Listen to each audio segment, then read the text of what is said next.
Di banyak daerah di Indonesia, mencari dokter bukan lagi soal pilihan, tapi perjuangan. Terbatasnya tenaga medis menciptakan antrean panjang, sehingga pasien terpaksa menunggu berjam-jam hanya untuk bertemu dokter. Fakta di balik semua itu menjadi bukti Indonesia sedang menghadapi darurat tenaga kesehatan. Dalam situasi ini, Presiden Prabowo Subianto mengambil langkah tegas. Pemerintah akan membuka kampus-kampus kedokteran gratis yang dibiayai sepenuhnya oleh negara. Kebijakan ini merupakan terobosan besar untuk mengatasi krisis kekurangan dokter di tanah air. Saudara-saudara, kita kekurangan dokter, kita kekurangan ratusan ribu dokter. Rakyat kita perlu dokter gigi. Tidak bisa hanya dengan bicara, dengan memfitnah, menghardik, mengejek, tidak bisa. Kita harus buka sekolah-sekolah, kampus-kampus yang banyak, dan saya akan buktikan kepada seluruh rakyat Indonesia dalam waktu dekat kita akan buka kampus-kampus kedokteran. Dan di kampus kedokteran ini, dan rencana saya kampus-kampus kedokteran, kampus-kampus teknik dan yang sebagainya nanti dibuka untuk semua anak-anak Indonesia, dan mereka tidak boleh bayar, dibayar oleh negara. Data pemerintah menunjukkan masalah ini bukan baru kemarin. Sejak Agustus 2025, Presiden Prabowo sudah memaparkannya ke publik bahwa Indonesia kekurangan sekitar 70.000 dokter spesialis dan 140.000 dokter umum. Angka yang jika dikumpulkan setara dengan kekurangan satu provinsi penuh tenaga medis.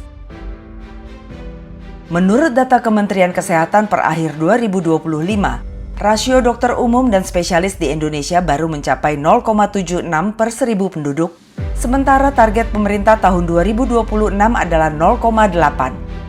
Kondisi lebih mengkhawatirkan terjadi pada dokter spesialis, yang baru berada di angka 0,18 per 1.000 penduduk, dari total sekitar 51.443 spesialis di seluruh Indonesia. Bila dibandingkan dengan standar Organisasi Kesehatan Dunia, kondisi ini makin terasa serius. WHO merekomendasikan minimal 1 dokter per 1.000 penduduk, sedangkan rata-rata global sudah mencapai 1,76. Di kawasan ASEAN, negara-negara tetangga telah melampaui 1 dokter per 1.000 penduduk, sementara Indonesia masih berjuang di bawah standar minimal. Masalah bertambah kompleks karena krisis ini bukan hanya soal jumlah, tapi juga soal pemerataan. Lebih dari 60% dokter terkonsentrasi di Pulau Jawa, sementara wilayah timur Indonesia, perbatasan, dan daerah terpencil masih kekurangan tenaga medis dasar. Salah satu akar masalahnya adalah tingginya biaya pendidikan kedokteran. Untuk menjadi seorang dokter, seorang mahasiswa bisa menghabiskan biaya ratusan juta hingga miliaran rupiah, sehingga akses ke dunia kedokteran selama ini praktis hanya terbuka bagi keluarga mampu. Disinilah kebijakan kampus kedokteran gratis menjadi titik balik. Pemerintah akan membangun hingga 30 fakultas kedokteran baru dengan seluruh biaya pendidikan ditanggung negara. Anak petani, nelayan, buruh, dan keluarga tidak mampu berpeluang mewujudkan mimpi menjadi dokter. Menteri Kesehatan menyarankan kepada saya kita perlu tambah 30 fakultas kedokteran baru.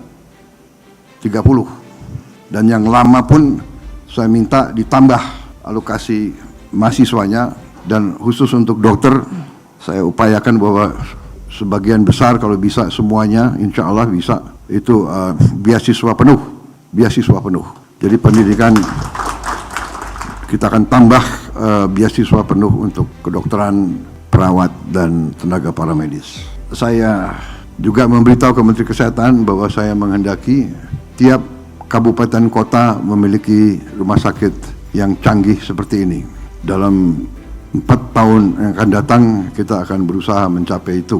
Kita berusaha, tapi yang jelas saya akan alokasikan biaya yang cukup besar untuk pelayanan kesehatan. Kebijakan ini tidak berdiri sendiri. Pemerintah juga menyiapkan program beasiswa, penambahan fasilitas pendidikan kedokteran, dan percepatan mencetak tenaga medis. Targetnya jelas, dalam beberapa tahun ke depan, Indonesia tidak lagi berada di zona merah kekurangan dokter. Tantangan ini menjadi semakin mendesak karena jumlah penduduk Indonesia kini mencapai sekitar 284 juta jiwa dan perlahan memasuki era penuaan penduduk.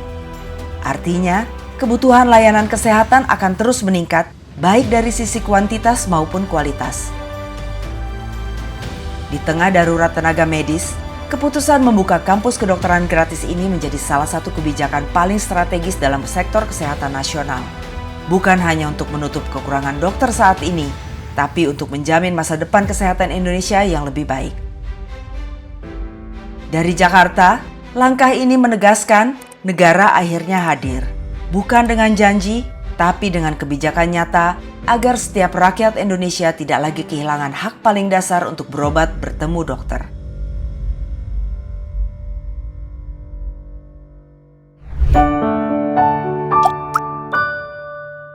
Men of our time.